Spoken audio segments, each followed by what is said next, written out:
Thank you very much. Madam Moderator, in my view, the lack of development in the East is directly the ramification of poor representation, poor quality representation in the House of Assembly for District 1.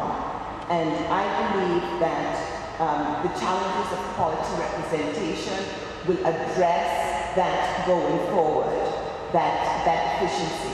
I want to say that I don't agree that we need another golf course at the moment. I think what we need is a different kind. We need diversification in the tourism industry.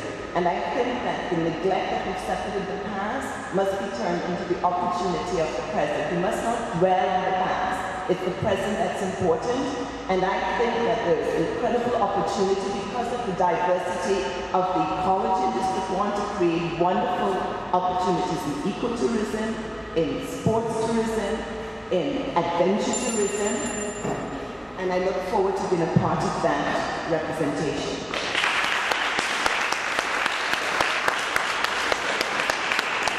Do you then think that candidates should fight for projects in their respective districts, or should they be thinking nationally? I believe that representation in the way that we are, the constitutional boundaries that we currently have must be at the district level. And while we need to be absolutely privy to the national issues, we need to represent our district first. And I don't know if you've identified it with a slogan, but the APP's local politics is defined by district. And in District 1, our slogan is District 1 first. There's no doubt about when representation starts.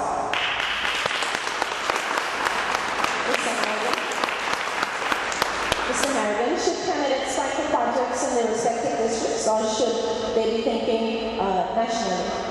Each candidate has the responsibility to fight for anything in his district that is meaningful, that has a meaningful impact, does not degrade the social fabric in his community first, in his district first, and also to ensure that that does confide with the national interest of it. Thank you. Mr. March, would you like to comment? Yes, I thought the APP slogan was changed, but now I'm hearing it's representation, which is my slogan. However, you have to look at the national interest, but really we are elected, and this is my platform, we are elected to represent our district. You have to be able to represent the district first before you can look at the national issues. I want to say that in keeping with that, the question of whether another golf course or major project in East End would be helpful. We have to realize that just because you have one golf course doesn't mean you can't have 2 or you can't have 10. Countries such as the States are now planning to become golf course meccas, where they have 5 or 6 golf courses, and the people will come down and tour and play on all of them. So we absolutely need to have another golf course, at least if the land is perfect for that. And at the same time, we preserve, a golf course will help to preserve the natural environment around in the area, but local representation comes first. Thank you, Mr. Mr. Harrigan, you will receive this question first. There have been instances when the government had to finance the health care and funeral expenses of individuals who had property, but the property was then willed to family. Shouldn't properties in such a case be seized by government for costs incurred? You have 2 minutes. I can answer that in maybe one word, but I don't think that if a person reaches the financial stage where they can't bury the dead and the government helps, that they should confiscate the property. There are other alternatives to be able to obtain the monies owed to the government. That confiscation of the property on that basis to me is not right for any government to do. Thank you. Ms. Webster, you have 1 minute. Yes, I'm aware of this practice that this current administration has followed, involving as well positioning to confiscate lands. I absolutely, and in the APP, we disagree with that strategy.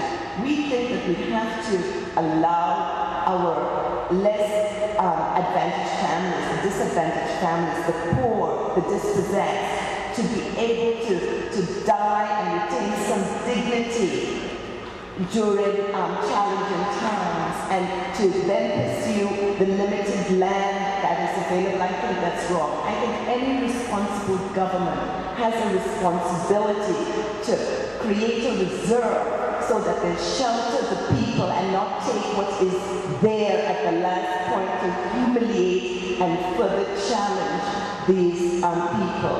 And I think, absolutely, I think this is an abhorrent policy, and I want to see the end of it. The APP, we want to look after our people.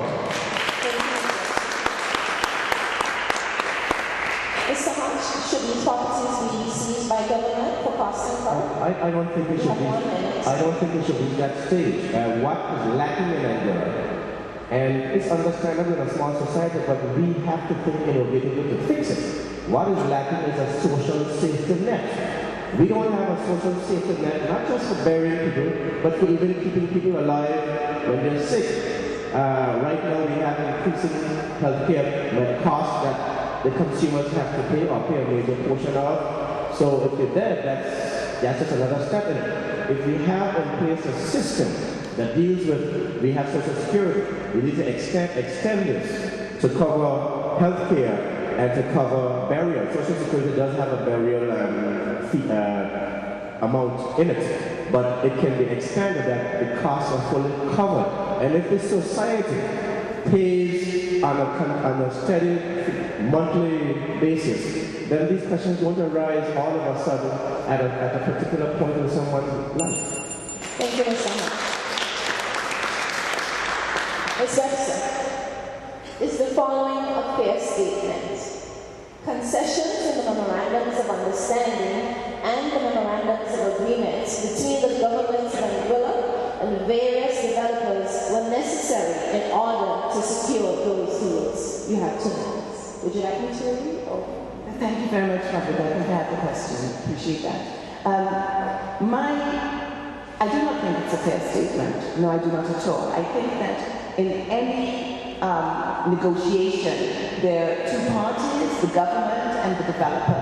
And if we have in mind an objective as a government, I think very much we have to focus and keep that objective in mind. I think if a government pursues and grants concessions as part of the negotiating tactic to get a developer to come into Anguilla, and those concessions outweigh the value of that project in terms of employment to its people or, creating sustainability going forward, I think that there is no merit in giving those concessions, and we do better without the project in some cases. So I do not think it's a fair statement. Thank you. Mr. Hodge, would you like me to reread the statement? Yes, please. Concessions in the memorandums of understanding and the memorandums of agreement between the governments of Anguilla and various developers were necessary in order to secure those deals. You have 1 minute. Concessions are a necessary part of the process of attracting investment. The question is, how far do you go with the concessions? Even in the United States of America, which is the world's most powerful country and the world's biggest economy, they give concessions, the various states give concessions to attract investment. Mercedes-Benz got concessions to bring a plant into Alabama, and that plant has transformed the Alabama economy.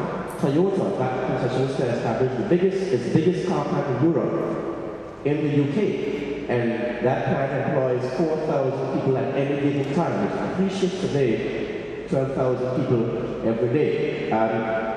The thing though, is that the concessions have to be geared so that the local economy benefits the most out of it, not that the investor benefits the most. This is where Alabama and England did it right with Toyota and Mercedes-Benz, but we seem to have gone wrong in Anguilla. The concessions are a part of the negotiating process, and I'd like to point out that I'm a trained negotiator. I've been very skilled in negotiating, and I have done this for years as a this wonderful opportunity, and may God bless you, may God bless the school, may God bless your peers, and may God bless Anguilla. Thank you.